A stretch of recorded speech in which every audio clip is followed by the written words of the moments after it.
Teman-teman, kita lihat curhatannya ini ya. Ada seorang bujan yang dia menikahi janda anak dua. Ya, alasannya juga karena cuma dia yang bisa menerimanya. Ini juga. Saya tarik napas dulu, teman-teman. Kemudian setelah menikah, akhirnya kerjaannya istrinya hanya main HP, tiduran, bahkan beberes rumah juga tidak, masak pun tidak. Jadi sang suami ketika pulang dari kerja dia harus kalau mau makan masak sendiri, bahkan untuk bersihkan anak tirinya saja dia semua yang kerja. Masya Allah, luar biasa ini. Baiklah, kita tanggapi. Yang pertama, meratukan istri itu adalah saling memuliakan, bukan perbudakan yang berkedok cinta.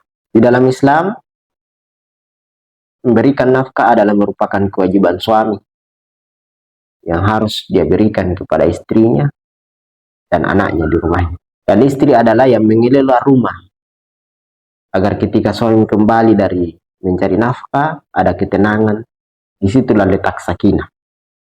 Ada kedamaian, ada cinta di rumahnya. Maksudnya apa? Tidak ada ketimpangan perang di sini. Jadi suami mencari nafkah, istri juga mengerjakan atau melakukan sesuatu di rumah yang membuat suaminya menjadi tenang, bahagia ketika pulang dari mencari nafkah tersebut.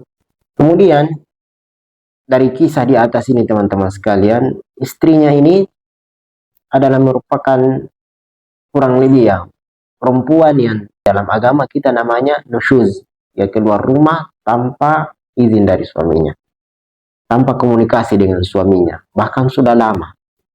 Mungkin ada pelanggaran. Ini merupakan pelanggaran dan dosa tersendiri bagi seorang istri.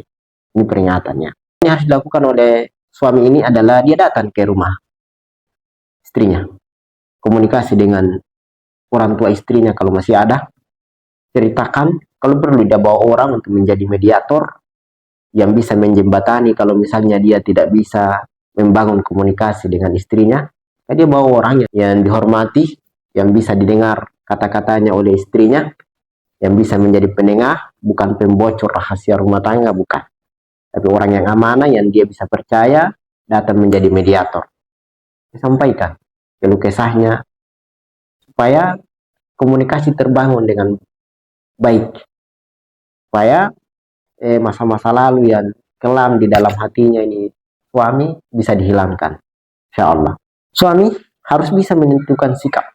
Hal yang seperti ini tidak boleh selalu berlanjut di dalam kehidupan rumah tangga. Kenapa? Karena pernikahan itu teman-teman sekalian mestinya melahirkan kebahagiaan.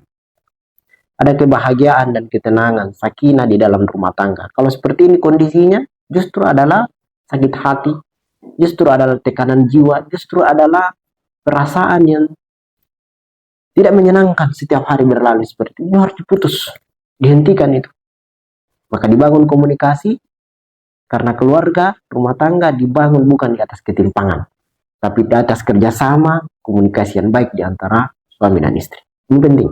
Baiklah teman-teman, sebagai penutup, pernikahan itu adalah ruang untuk tumbuh bersama. Tempat dua insan saling berteduh. Bukan tempat yang satu memeras keringat, yang satunya tidak mengerti atau menutup mata. Jangan pernah merasa kecil hanya karena profesimu. Karena kehormatan seorang laki-laki, seorang suami adalah dilihat dari tekad dan bagaimana dia mengerjakan atau melaksanakan kewajibannya, dan dari ketulusannya dalam memperjuangkan keluarganya. Kurang lebih seperti itu teman-teman sekalian.